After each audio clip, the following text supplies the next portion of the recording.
Hello and welcome to the third installment of our Going with the Flow podcast, where we're talking about all things CBX, constraint-based execution.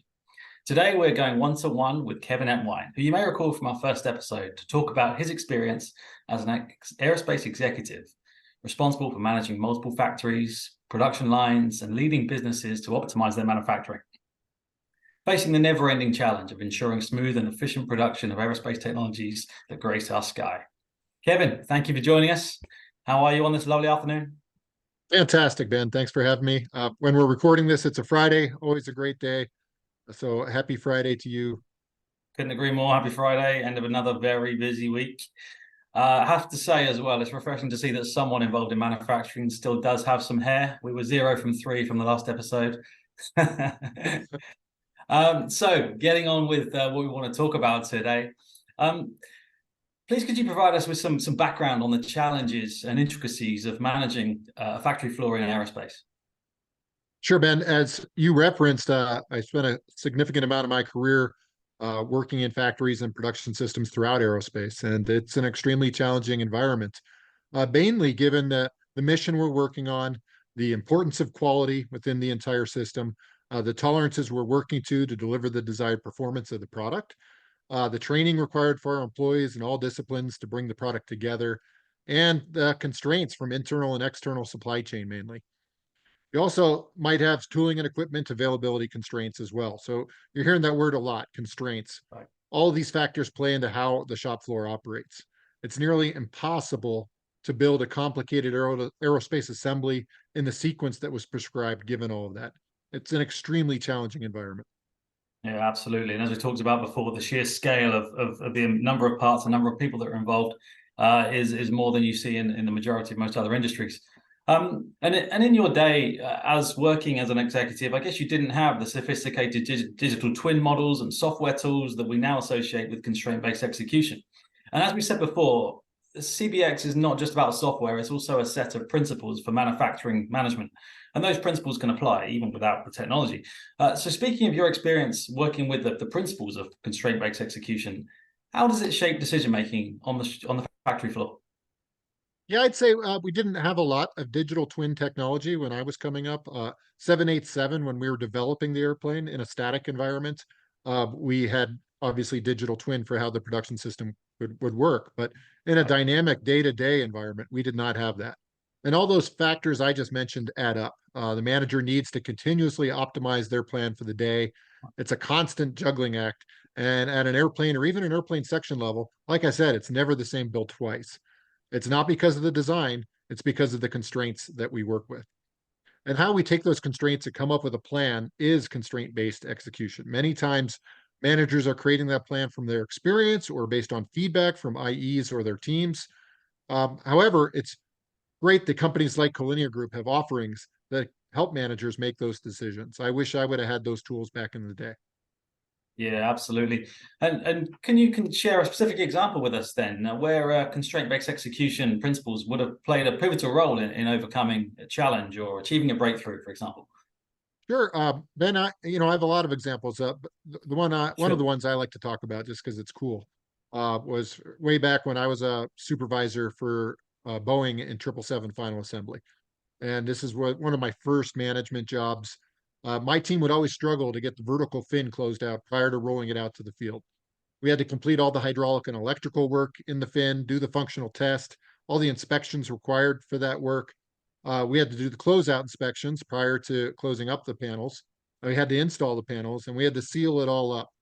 And that doesn't sound too bad, but you have to realize all this work is happening 60 feet above the shop floor in a snorkel lift. And it's imperative that I, as the supervisor, understood the challenges and the sequence of work that we needed to execute all this. And probably the biggest challenge was driving and working in that snorkel lift.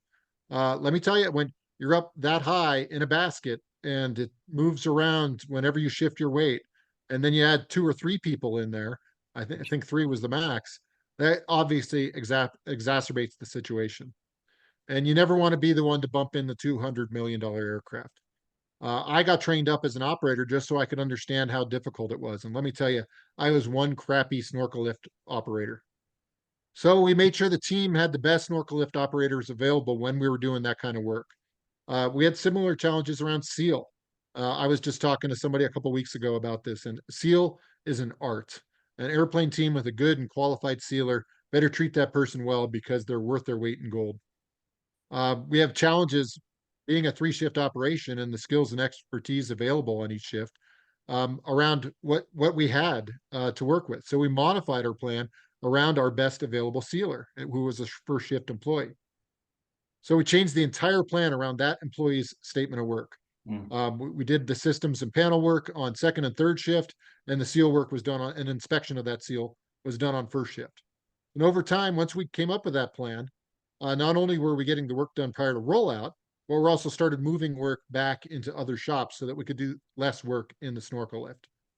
And in this case, it was mostly about personnel and training and the equipment, but every situation is completely different, and every manager is constantly managing their constraints.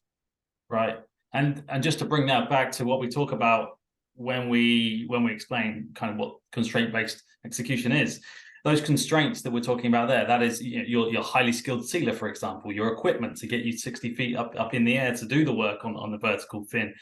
And we're talking about planning your manufacturing around the availability and how those resources can be best utilized, right? And even spatial constraints. Indeed. So having that snorkel lift, you don't want another snorkel lift in the same area that's working, right? So that work becomes the priority. Get Right. that done, get that snorkel lift out of the way so other work can happen. Absolutely. Absolutely. It's a great explanation, great example. Thank you, Kevin. Um, So one of the things I've noticed as being a significant challenge when I've been in this industry for the past few years myself, and I'm interested to hear your thoughts on this topic too, around fostering a culture of innovation and adaptability on the factory floor. Because obviously we're introducing new ways of working, potentially using new tools in some cases. How do you go about fostering that culture of innovation and adaptability? Yeah, that last example I gave, I mean, that is a good example of that as well. So we adapted around basically individual talent on the team. Right. I could have pushed a rope and had a second and third shift do that seal work, and I would have had a whole bunch of pickups and quality issues and whatnot. Or I could adapt the entire plan to the team. Right. We're really lucky in that regard. The people who go into this sector, they're extremely intelligent and understand the importance of the mission. They want to make things better, and the team's constantly looking for ways to improve. The important thing is to have some sort of structure or framework to work in around process improvement. And the leadership needs to use that framework to make good decisions on investment in the production system. The manager needs to be open to ideas and seek them out.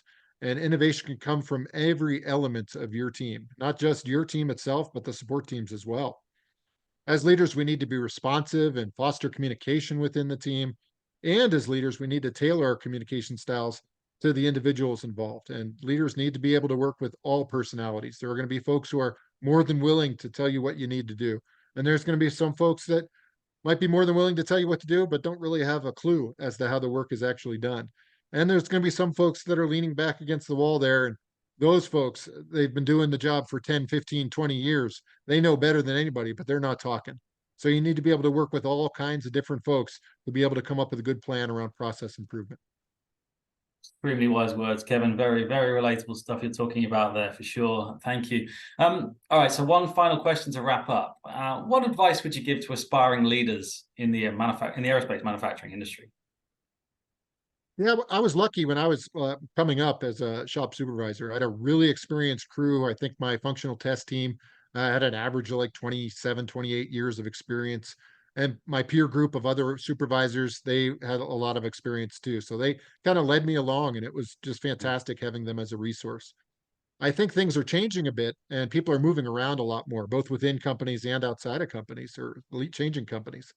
So my advice would be not only educate yourself on the processes and steps to build the product that you're working on and leading, but also find tools to help you with your Yeah. decision making, some guardrails, if you will.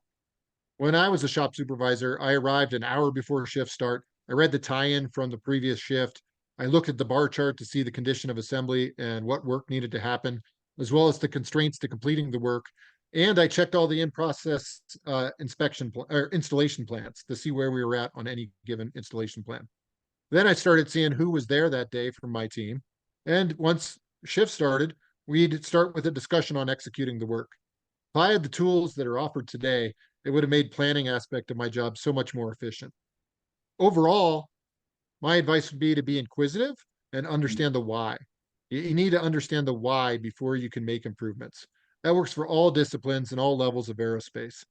I remember on 787, back when I was the director of production engineering, I had a bunch of VPs come out from program and engineering, and they wanted to understand why 787 final body join was so difficult to execute at the time.